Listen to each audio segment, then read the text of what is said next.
This is gonna be fun.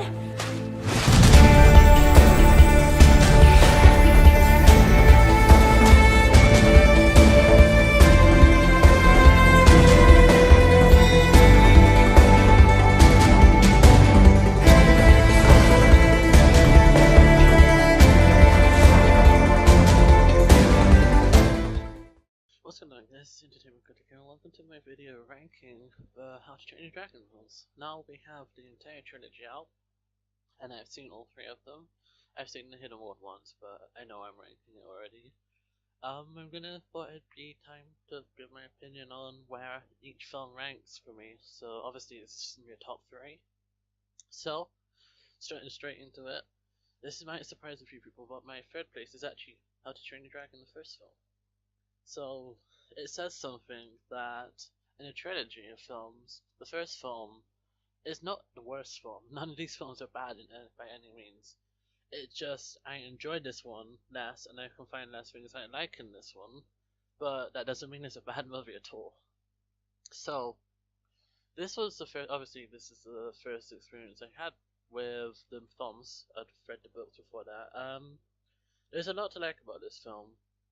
It is basic compared to the other two, but it does tell its story well. It's got a really good story. It's got a really meaningful story. Two outcasts coming together to like change the world, as they say in the Hidden World trailers that their story changed the world forever. Um, and seeing Hiccup go from the outcast in the Vikings to being like mocked and being jokes made about him and being like just being the outsider to becoming the hero is a really compelling story. Um, Obviously the animation and everything in this movie is so well done, especially for 2010 as well. If you compare it to what we have now, it is really ahead of its time. The detail that went into Toothless specifically in this film is amazing. So, if you look, I believe it's in the Forbidden Friendship scene.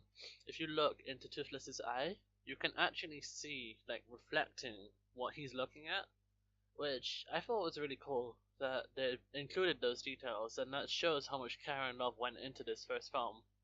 And this is Dean DeBlois' baby, essentially. He only agreed to do the other two films if they were adequate sequels. Not adequate sequels, they built on each other to tell the story, and they had an arc to them, and they were meaningful.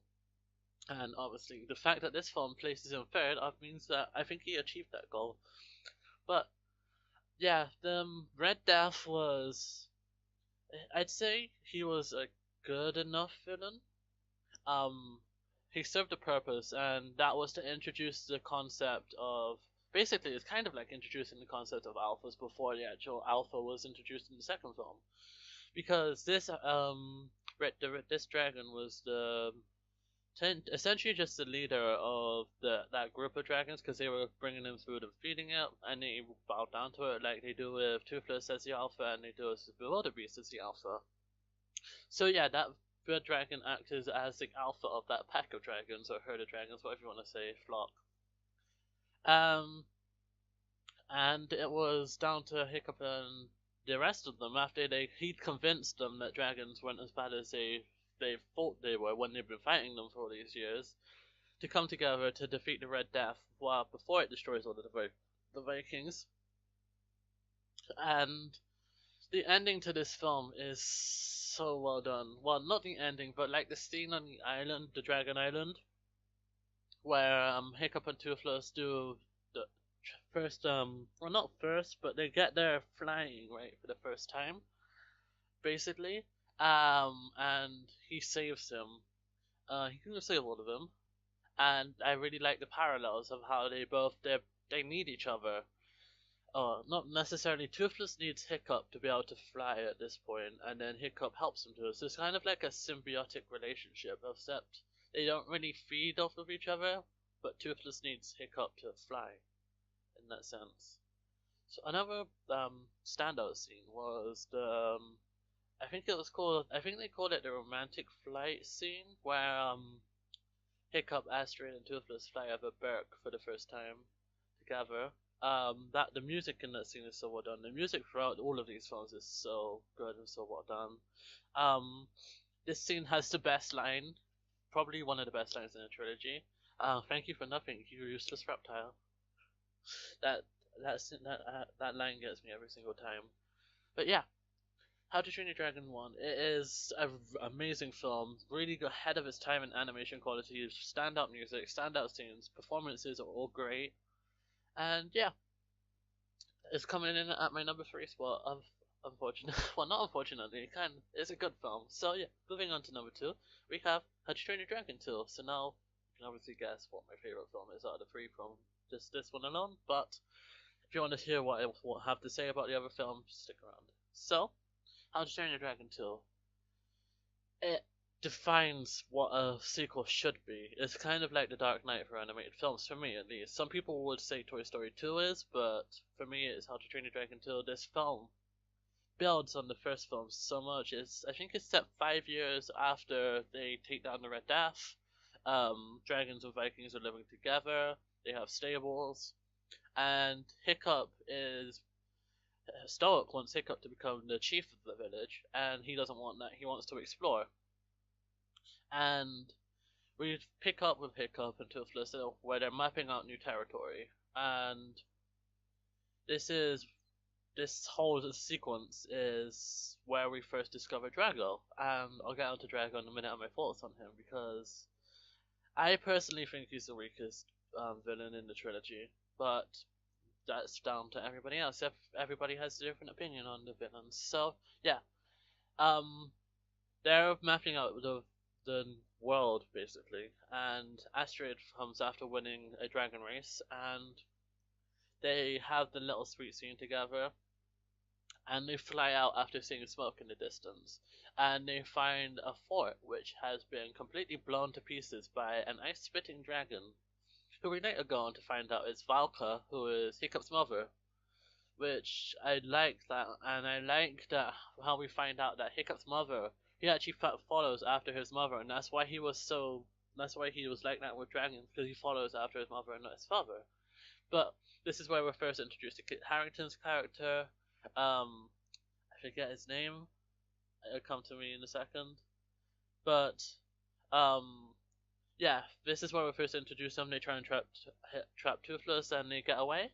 But there he's more introduced for later on, and when they get back to Berk, Hiccup explains about Drago Bloodfist, and Stoic goes completely mad, and we get a flashback scene of when Drago comes into Berk, and he completely destroys the Elder Hall, and warns them that if he didn't accept their help, the dragons would come and destroy the village, which they then did. And that sends Hiccup's like, but I can try and fix things. I can convince him that dragons are good. If I could do that with you, I can do that with anybody. And he then flies out to try and convince him. Obviously, it doesn't work, we find out later.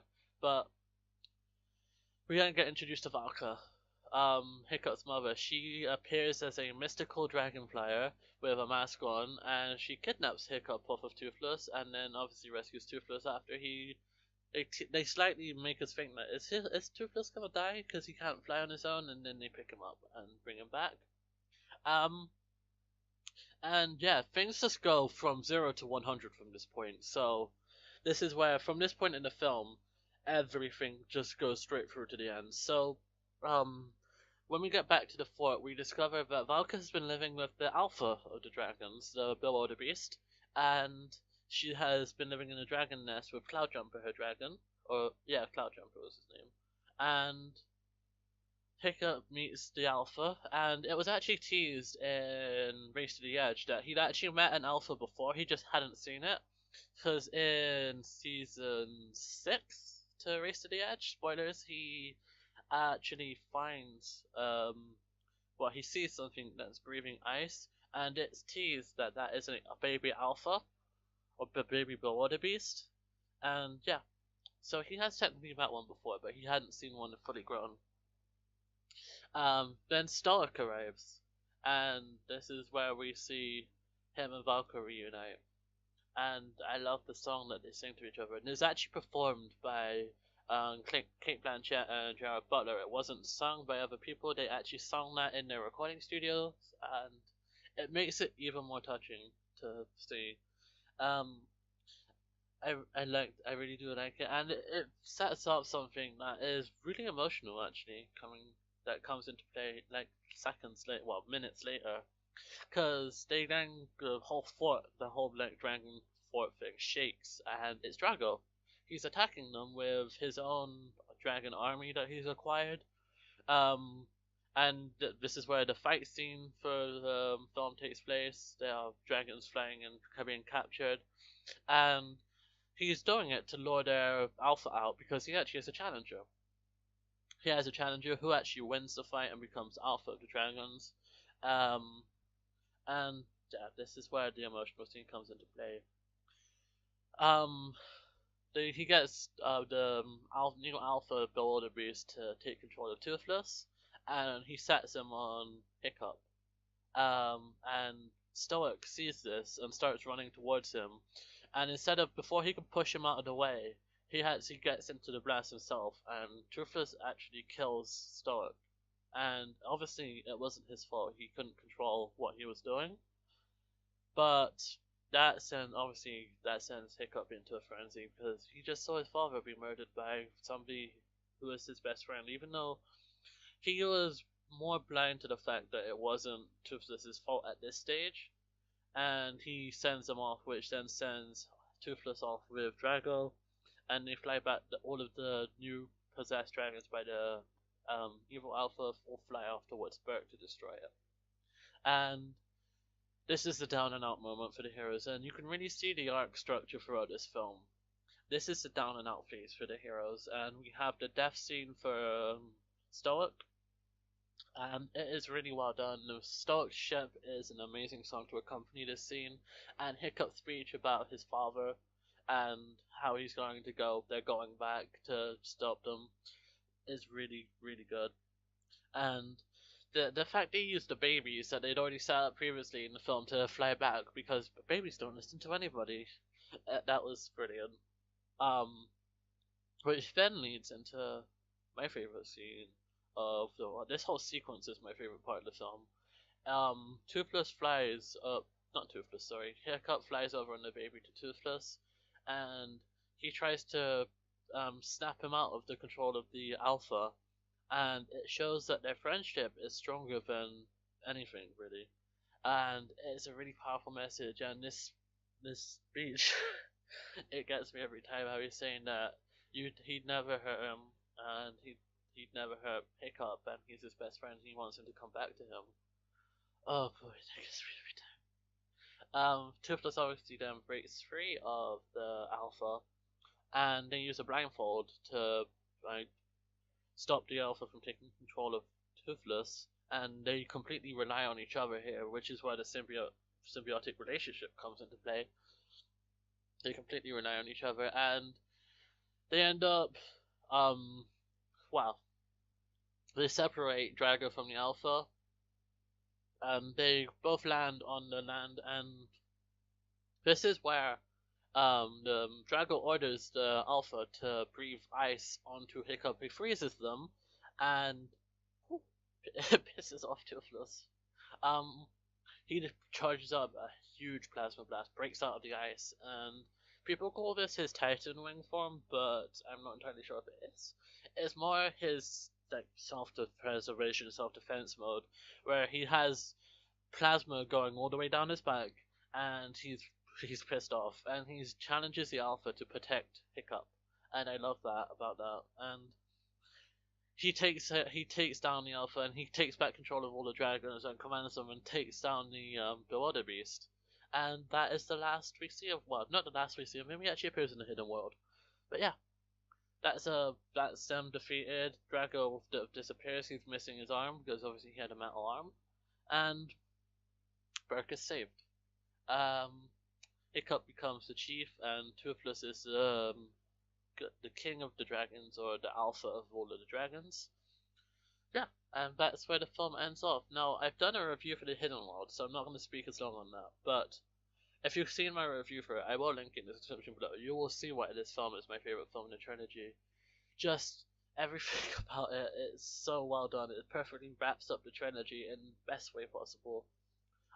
Hiccup's and Toothless's relationship in this film is actually put to the test more than any other film, I think. Toothless's interactions with the Light Fury are really sweet to see, and the babies at the end I really do like, and the whole interaction between Toothless's family and Hiccup's family alike. Grimlock is the best villain in the trilogy, hands down. He's always he leads the Vikings and Hiccup wherever he wants them to go. They go, and he completely controls them throughout the entirety of the film. Like there was no time where they were one step ahead of him until right at the pivotal moment at the end. So that is why he is the best villain in this trilogy. He's so well written. The actor who portrays him, F. Murray Abraham, that's the guy. He puts his all into this role, and you can really tell. This is the best performances from all of the cast, I personally think. And the flashback scenes, which I didn't mention in my review, I will go over the flashback scenes now. The flashback scenes of Hiccup, baby Hiccup, and to Stoic, and Stoic talking to him about finding the hidden world, perfectly parallel with what's going on in the present time with Hiccup trying to find the hidden world himself. So I really do like that.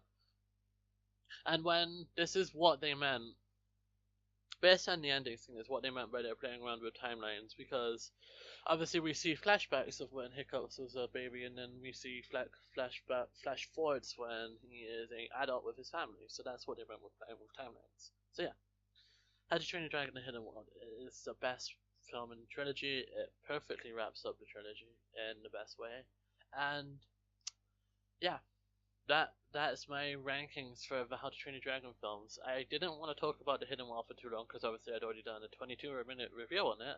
So yeah, if you enjoyed this video, please do hit that like button. You know your support is very much appreciated, and subscribe if you're new. And I'll see you guys in the next video. Peace.